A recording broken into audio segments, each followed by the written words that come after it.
Hi, my name is Mitra. I'm a servant. I serve through teaching, coaching, consulting, or any other way that I can find to share what I know with those who want to know. And this Lights On podcast is one of those ways. It was created with consciousness and mindful living in heart. So join us as we travel through many roads of learning and transformation together.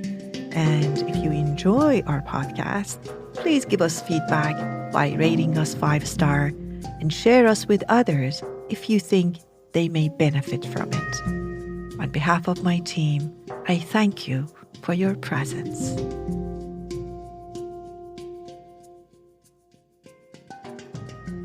This episode is about that habit that we have and we usually don't share with others, that we keep on speaking to ourselves in our head. Actually, sometimes we don't even speak to ourselves. We speak to other people in our head while we represent them. It's quite a fascinating world. I was teaching about overthinking, and this class was a very deep class about different layers of thoughts. And I'm speaking in this podcast about the layer of thought, which I think it's the second layer in the hierarchy of levels that I was speaking about. It's the level that a lot of conversation and a lot of noise happens. This is when we talk to other people. This is when we talk to ourselves and start imagining things and creating and recreating scenes. And there's a whole theater happening in there. And the problem is that it's using a lot of our mental energy. The thinking that if we freed ourselves from can go towards actual useful finding ways or thinking and planning things that we can do and we can do better. So why do we do that, and what's going on when we do that? There are many reasons, and one of the most common ones that I have witnessed is the conversation between us and other people takes place when we have not spoken our truth, when we have not represented ourselves properly.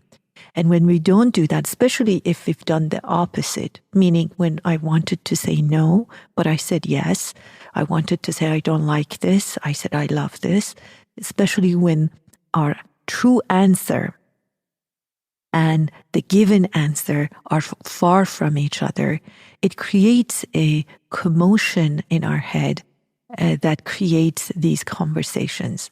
So we go not too deep, but deep enough into this conversation in this episode, and also the conversation between us and us when we're talking to ourselves.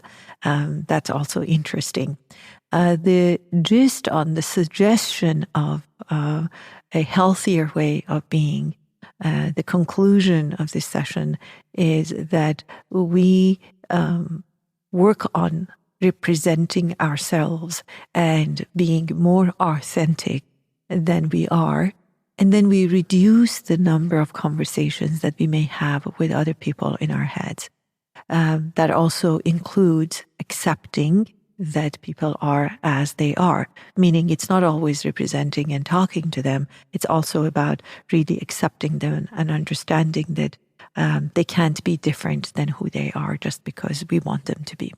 And on the side of our relationship with ourselves, we can actually change it and make our relationship a little bit kinder and more accepting. Again, that word, accepting of ourselves, and perhaps letting go of the perfectionism that we all carry in our heads from time to time and from segment to segment in our lives.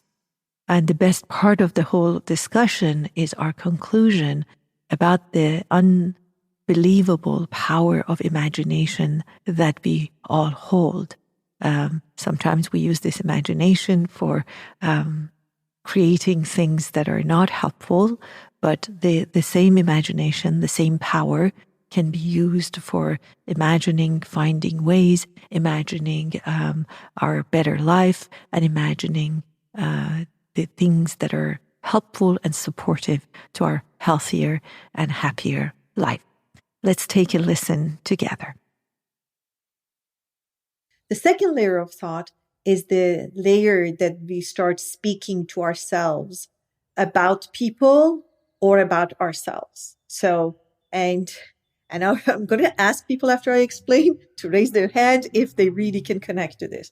That you go home from a session, or you may be sitting there, or the family members have gathered, or in the workplace, or somebody that you argued with, that they've gone or they're there, and you're just talking to them. And it's interesting. What we do is we say something to them, and then we go to the other side, answer on their behalf, and then come to this side and answer the answer that we've given.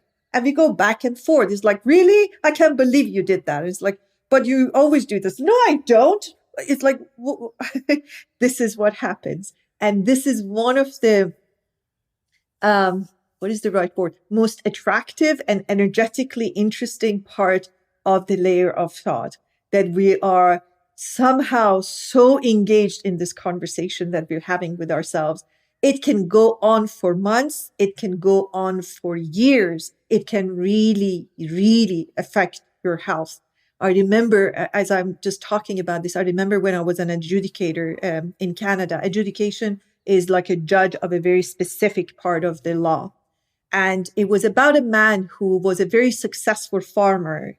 And he had applied for what they call social benefit, basically unemployment, because he said, I cannot work because of the state of mind that he was in. And he was a very healthy, very good farmer. And when he came, he told me his story. His story was basically about a very unfair situation that a neighbor farmer had done to him, a very unfair way, as he described it. And he had not stopped talking to this neighbor in a very angry way. And I listened to everything, and I asked him, when did that happen? And I was thinking like he's going to say like 6 months ago. And he said it was 16 years ago. And I said, 16 years? It was so fresh for him. I never forget that scene. I usually was very composed because I was supposed to be the, adjudicator, but I just like could not believe what I was hearing. He was shaking as he was telling me that, yes, and they did this and they did that. And I told them that. And his wife was telling me how he has these conversations, and now they have become out loud. She says, like, I would find him 3:00 in the morning in the kitchen saying, I didn't, you did. And he's like, with all of his might, answering the potential conversation that he's having with the neighbor. And he truly was. And it was a very difficult decision for me to make, because the evidence said he's a capable, completely healthy person, but he truly was unable to work because of the state of mind that he had. In a way, we all do that. That's the extreme case, but we do that to one degree or another, that we have conversations or we go at ourselves. So now we're imitating somebody else's voice. It's like, you're never good enough, talking to myself. You can never do that. You're so lazy. See what they have done. You can't do it. You always are like this. Or talking to other people. So this is the state. This is the layer of thinking that occupies a lot of our attention and a lot of our energy. Sometimes it's quieter and shorter. Sometimes it's quieter and longer. And sometimes it's loud, whether it's short or long. But it takes a lot of energy because we're having conversations in our head. And even though it is completely illusionary, it's a conversation. This is a stage that actually says that we have the ability to imagine and visualize. This is where, when we were younger, the imaginary friends came from, the fairies came from, the angels came from, that we talked to, if you ever did that as a child. So we had different ways of using the power of imagination, the power of visualization, and the power of basically creating something that is not physically there. This state is a very, what is the right word? Influential state, that if you get into it, and sometimes we do, and normally we get into this state when we have not represented ourselves properly. So I really wished that I had told you this. I didn't. I, in fact, said the opposite of that. You know, the times that like you're smiling, but you really want to say like, get out of here. But you say, sure, no problem. When people ask and say, is there something wrong? You say, no, it isn't. The voice says there is, but the word says there isn't. Or is everything okay? Are you angry with me? No, I'm not. So where my energy, my frequency, my vibration is very, very different and far from what I'm saying and what I'm doing. And that normally is one of the times that it creates that tension and that conversation. Or if it's a conversation about ourselves, a judgment normally has a history that how I was supposed to be, how I thought I was supposed to be, or how I was expected to be, and I'm not fulfilling that expectation. The conversation is ongoing. People talk to themselves. And I remember that once when my daughters were younger, one Saturday I had so many things to do. And I think I went to a wrong appointment first. So it was supposed to be a second appointment. I went to the first one. And I arrived and they say, oh, your appointment is not till such and such. And my daughter was with me. I said, I'm so stupid. And then I looked at my daughter and she said, Mom, you're not stupid. You just have too many things to do. And she was 7. And I remember I started crying when I heard her say that. And I thought, that's so true. I'm overwhelmed, but I was calling myself stupid because I felt that was the right word to use. And that was the right way to speak to myself, because what got me there was fine, but I realized that voice will not get me to where I want to go. It gets things done. It's harsh, but it's not sustainable in a healthy way.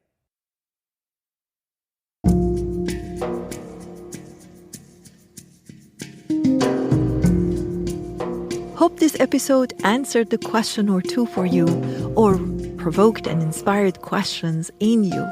I'm so grateful you showed up and listened up. Until the next time, be well and stay curious.